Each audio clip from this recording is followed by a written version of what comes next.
नमस्कार, मैं कृष्णानंद सिंह आपका इस चैनल पर स्वागत करता हूं।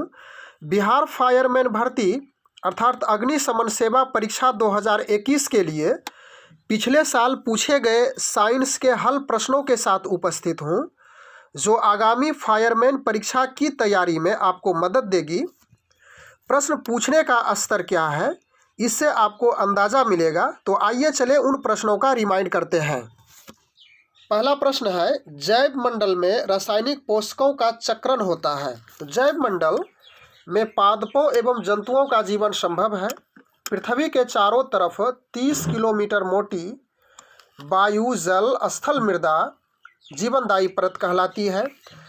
तो इस वजह से इसमें जल द्वारा, वायु द्वारा, भूमि द्वारा, अर्थात ऑप्शन नंबर डी सही होगा।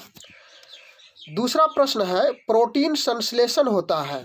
तो प्रोटीन का संश्लेषण राइबोसोम द्वारा होता है और यह सजीव कोशिका के कोशिका द्रव में स्थित बहुत ही सूक्ष्म, बहुत ही छोटी इकाई होती है, बहुत छोटा कण होता है।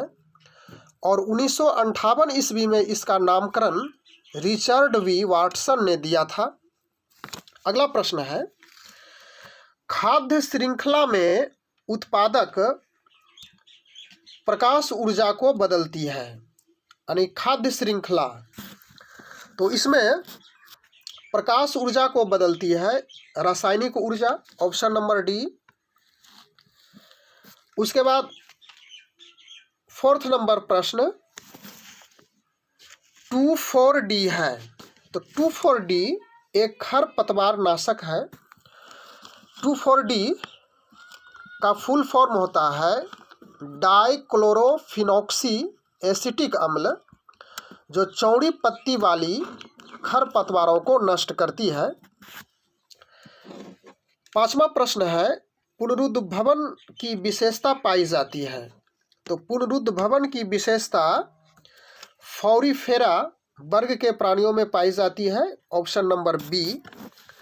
छठा प्रश्न है, आहार श्रृंखला में मौजूद मेढक, टिड्ढा, घास और सांप में अधिक घास प्रथम पोषी स्तर है।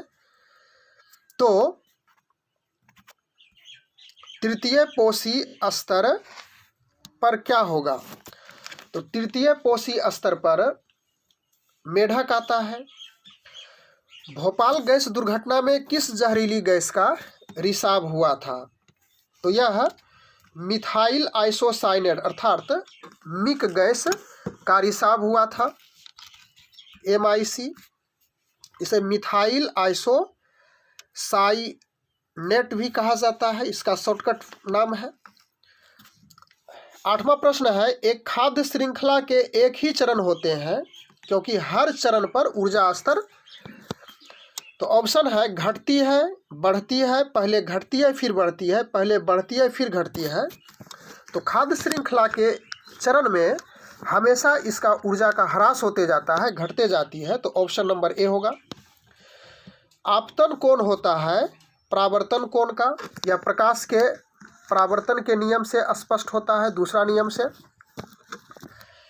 नेक्स्ट क्वेश्चन, प्रत्यावर्ती धारा में, तो धारा जो करंट है वह दो प्रकार की होती है, प्रत्यावर्ती धारा और दिष्ट धारा, यानी कि AC और DC, अल्टरनेटिव करंट और डायरेक्ट करंट। तो यहाँ पे प्रत्यावर्ती धारा पूछी जा रही है। तो प्रत्यावर्ती धारा में हमेशा धारा की दिशा और धारा का मान दोनों बदलते रहता है। तो ऑप्शन नंबर सी करेक्ट है। नेक्स्ट क्वेश्चन, विभिन्न रंगों के समूह को वर्णपट्टी कही जाती है, अर्थात स्पेक्ट्रम इसी को कहा जाता है जिसमें 7 रंगों का समूह होता है। नेक्स्ट क्वेश्चन, यदि घोड़ा एकाएक चलना प्रारंभ कर दे तो घोड़ारोही यानी अश्वरोही पीछे की ओर गिरने की आशंका का कारण क्या है? तो यह विश्राम जड़त्व यानी कि स्थिर जड़त्व के कारण ऐसा होता है, जड़त्व का नियम है। अगला प्रश्न, किसी प्रतिरोध से प्रवाहित होने वाली विद्युत धारा के कारण उत्पन्न ऊष्मा होती है। तो यह ऊष्मा विद्युत धारा के वर्ग के समानुपाती होती है, विद्युत धारा के वर्ग के समानुपाती। अगला प्रश्न है साइन आई बटे साइन आर। तो चूंकि स्नेल के नियम के अनुसार साइन आई बटे sine r equal to mu अर्थात कांस्टेंट होता है, तो यह स्नेल के नियम से स्पष्ट होता है। Option number A. जब दो समांतर तारों से एक ही दिशा में विद्युत धारा प्रवाहित हो तो एक दूसरे को यह आकर्षित करता है। अगला प्रश्न, नाभिकीय रिएक्टर में कौन सी ऊर्जा उत्पन्न होती है? तो नाभिकीय रिएक्टर में नाभिकीय ऊर्जा ही निकलती है। नेक्स्ट प्रश्न, बायोगैस के अवयव हैं। तो बायोगैस में मीथेन, हाइड्रोजन और कार्बन डाइऑक्साइड होता है। ऑप्शन नंबर ए हो जाएगा।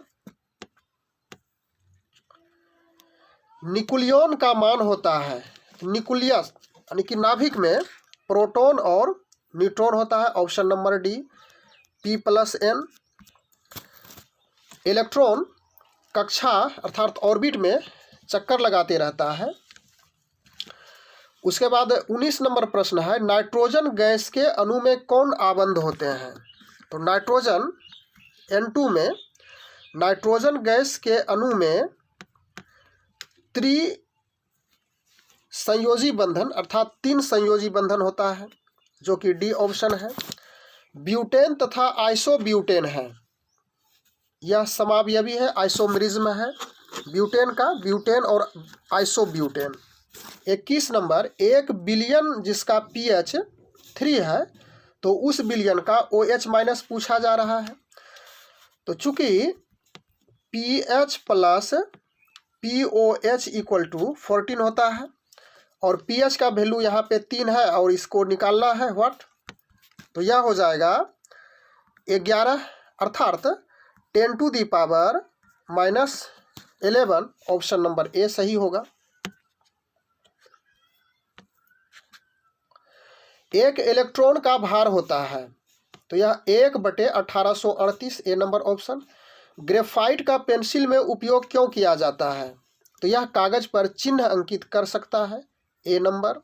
रॉकेट किस सिद्धांत पर कार्य करता है? तो यह संवेग संरक्षण के सिद्धांत पर कार्य करता है।